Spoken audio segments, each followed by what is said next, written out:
What is up, guys? Today we're going to be talking about what it's been like for the last 3 months that I've owned this truck and if it's worth it.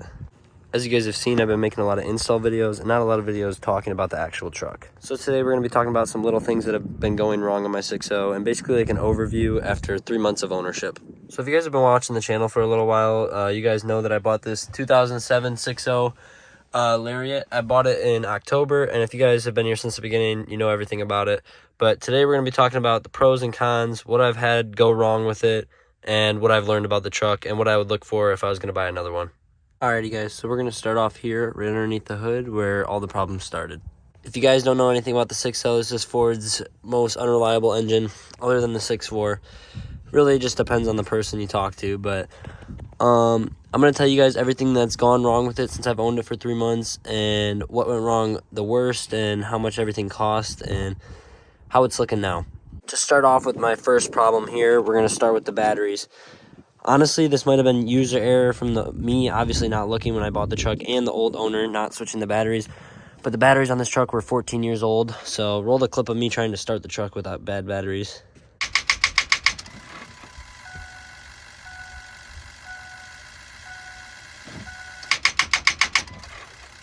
So that clip is me trying to start the truck, and it didn't have good batteries, so it wouldn't start. So I had to get 2 new batteries. As you can see here, we got one there and one there.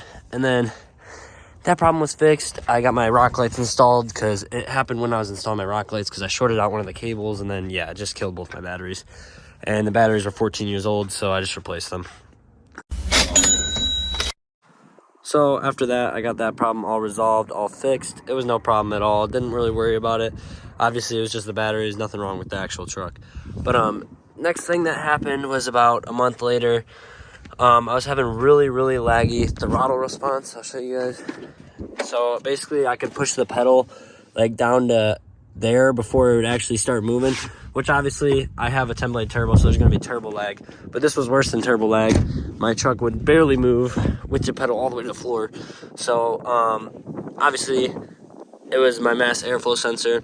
I got that replaced. It was like $100, I think. It was pretty easy to fix. All you had to do was screw it in and plug it in, and that was all, nothing to worry about. So after I got that fixed, it was probably like, I think it was like $120 to get that fixed. Pretty easy fix. Wasn't really worried about it. It's a common problem, just like everything on the 6.0. You just got to keep up with the maintenance, and everything will treat you well. But that was the second thing that went wrong. Let's move on to the third thing, which we're already right here, which was my coolant, which this still needs to be addressed because I'll show you guys inside of here. Still pressure because I was just driving. But as you can see, if you look on the walls in there, all that buildup, it's really bad. I really need to do a coolant flush on this truck. Just haven't had the time to do it. But the problem that I had with this was one time I was driving and my coolant was really low, which I've never had happen before. I think it was just because I didn't check it when I first bought the truck, because after that, it's stayed at the same level all the time. So never had any more problems with that. Didn't even have to fix it, so that didn't cost me anything. Well, actually, it did cost me something. I had to fill it. I had to top it off, but after I topped it off, it never leaked again, which I'll show you guys the coolant. Topped it off with this stuff, which is still full because I literally just topped it off, never used it again. Also have these old tires here. Hit me up if you guys want to buy these. They're just sitting in my bed. Never going to use them because, as you guys know, we got the new tires on the truck, so. Now, time for the most obvious problem that I never really talk about on this truck, which I knew from the moment that I bought it. As you can see, there's an oil leak on it, which is kind of common for a 6.0, but I knew it when I bought it, and honestly, it just looks bad because I park here every day. But if you guys can see the rear main seal right there, the top of that, try to get my finger right there, it leaks right there. It leaks a little drop, at least maybe a drop a day. Nothing too crazy. I've never had to top off my oil. I check my oil every other day. Still topped off. So, I mean, that's after 3 months. That's all that's been there. But not too bad. I mean, it is a bad problem, but for the money that they want to get this fixed, because you do have to pull the engine, I'm pretty sure. So, yeah, the rear main seal has a leak. And, yeah, there's nothing I can really do about that. So I never fixed it. But really, to me, it was a big problem at first. People talk about it, obviously, but whatever. People are going to hate. It is what it is. And now for the most recent thing that happened, which is over here, my oil filter cap. You guys can see right here. I had to get a new one of these. It cost me, I think it was 20 or 50 bucks. I don't really remember. It's 50 or 20 bucks. I don't remember. But this new cap, obviously, it's not stock. I want to get Sinister diesel caps, but you guys know all that stuff's expensive. And if I'm going to get Sinister diesel caps, I'm going to get cold air intake, all my pipes and everything. So I'm just going to wait on that. But as you guys can see, the old cap, I tightened it down, which this is user error. This is my fault. Tightened it down too far. I didn't torque spec it at all. I literally just tightened it until I couldn't no more, and it caused it to leak. I'll put up a picture of that on the screen right now. Yeah, so if you guys watched the other video, you guys already seen that. That started to leak. Hot mess, but I've had no problems with it anymore. Had a torque spec on there, and everything's good. So if I'm not mistaken, that leaves us with everything underneath the hood. So let's move to the inside of the truck. So moving to the inside of the truck, the first ever problem I've ever had with the interior of this truck, you're looking at it right up here, the sunroof. So the sunroof has been broken since I bought the truck, and it was completely sealed. It was fine until when I bought the truck, the guy told me do not touch the sunroof button. And I was just exploring the truck because I was going to buy it, and I pressed the sunroof button. That's why it's taped off. I pressed the sunroof button. Sunroof got stuck open, and yeah, we kind of shut this. We forgot about it. And then on the ride home, it was pouring rain. My whole entire headliner got soaked. You guys can see it started dripping through here, all over here. It was all over my gauges, and it started dripping on my leg. That's how I realized it was leaking. There was so much water coming in because the sunroof was stuck open.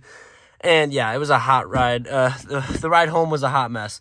But to fix this, all we did was basically break everything on it. I mean, a little bit of a crappy job to fix this. Obviously, you could get this professionally fixed, and it'd probably be like 300 bucks to fix the whole thing. But all I did was freaking flex tape it. Doesn't leak at all anymore. I mean, it does leak a little bit, but I have rags up here to stop the leaking. It doesn't leak any bad anymore. But yeah, if you want to get that fixed, you can. I could pay money to get that fixed, but I don't really feel like getting it fixed. I don't even use it. It doesn't even open up all the way. All it does is open like a little slant, if you guys know what I'm talking about. So for me, it's not really worth it to get fixed. I don't even open this thing anyways. Next problem I had when I bought the truck, I didn't know about this one. My instrument cluster up here, it was working fine for about 3 weeks when I bought the truck. And then all of a sudden, it would just start randomly going out. The whole screen would go black. This screen would go black. Well, I didn't have the screen at the time. I had a radio. The radio would shut off. This whole entire dash would shut off. The heat and air would stay on. But basically, every single light on the dash, all the radio, everything would turn off. And I found out the problem is this. I still never replaced this, but it seemed to fix itself. Sometimes it goes out. Sometimes it doesn't. But, yeah. And then I got these gauges up here. These gauges, they worked when I first bought the truck, but then after that, they haven't worked as much. So, I mean, these are just user error, I think, if you haven't them set up right. But, yeah. So, we got Nick, who just pulled up here. Nick, would you recommend that people buy a 6.0 or no? If you're young, dumb, and broke, no. But if you're young, dumb, and broke, yes, that's me. Well, I mean, so far, I mean, everything's been minor. You know, this thing. Yep, we got screwed up. Yeah. You know, this thing. This tuner's messed up sometimes. Messed up. These Gauges are messed up. Sunroof leaks. Yeah. Had some problems underneath the engine. But overall, what would you say? Would you recommend someone to buy a 6.0 or save up for a 6.7? I would recommend a 7.3 because, I mean... Or a 7.3, yeah. Never even thought about that one. 7.3 is a good idea. But if you want that speed... Buy a 6.4. Ah! This guy's funny. That's the most unreliable. Do not buy a 6.4. If you guys are going to buy a 6.0, just think it through. Have enough money to fix it. Check it thoroughly when you buy it, because if you don't check it thoroughly, you're going to end up with problems that you didn't know about, which I have a few on this thing, but yeah, you're going to end up with problems with anything, but just take someone who knows what they're doing with you, and everything should be fine on your truck. And make sure you don't have that darker tint, because yeah, make sure you guys like and subscribe, because we're making no money off these YouTube videos, and all this money is coming right out of my pocket. But the more you guys support, the more I can try to do to the truck. So I appreciate all you guys. Comment down below what you guys want to see next, and yeah, thank you for watching.